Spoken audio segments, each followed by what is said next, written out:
ไม่ส่งมีน้องเซ็งค่ะจงต้องลดกันในขณะพี่น้องเขาอันลดอันกว่าเอามือกลางเลยเจมเจ้านั่นคณะเชียบรถเหรียญนั่นครับพี่น้องนะอันไฟออกมากูมิวอันชั่วมันหมดค่ะนะพี่น้องนะอันนี้ก็เลยยาด้วยค่ะเลยยาด้วยเลยหัวไอ้ปากเกนโฮค่ะนะพี่น้องนะมันเป็นน่าจะแห้งมันกัสเก็ตโฮค่ะนะพี่น้องนะที่เรานำมันเข้ามาในฝาวาเป็นน้ำอะไรค่ะนะพี่น้องนะเดี๋ยวเขาเริ่มมนๆเนี่ยค่ะนะมันจะอินจิไว้ค่ะนะเดี๋ยวเขาเริ่มมันเป็นเหมือนเป็นน้ำนะสังวานน้ำให้ทั้งอินจิไว้มันโลกันบ่เนี่ยจึงมันเดี๋ยวออกเป็น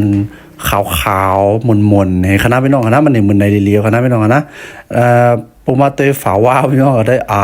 แล้วมันจะอินจิไว้ครับมันเป็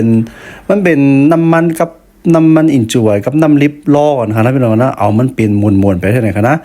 สังวานรถเพิ่มเป็นอะไรได้พี่น้องเขานะก๋วยเอาว่าพี่น้องเขานะอันนี้เพราะว่าน้ำมันอินจิไว้กับน้ำลิปล่อกันเพราะในจึงมันตีมมนๆมาเนี่ยครับนะพี่น้องนะนะครับโรยปีเจ้าครับอันนี้ก็ปุ่นก็ตึกว่าก่อเฮ็ดมากก้อยเขาว่านะก้อยก็ความหัวปุ่นก็เฮ็ดกันเลยมากค่ะเนี่ยอันนี้ก็การเลยยก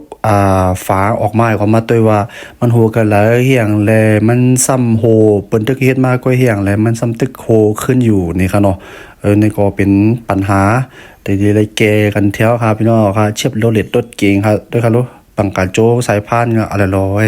เอียงเป็นเอียงอะไรของพวกกันนะพี่น้องกันนะพี่เจ้าครับบ่ไล่บ่เลียนมื้อกันนะพางกันคณะพี่น้องกันนะอันนี้ก็น่าจะนำลิปยำแฮงกันนะพี่น้องกันนะเพราะเห็นนั่นบ่นำลิปยำแฮงก็บ่ในจึงใกล้เป็นแล้วคณะพี่น้องกันนะมันใกล้เป็นแล้วว่าเฮ็ดให้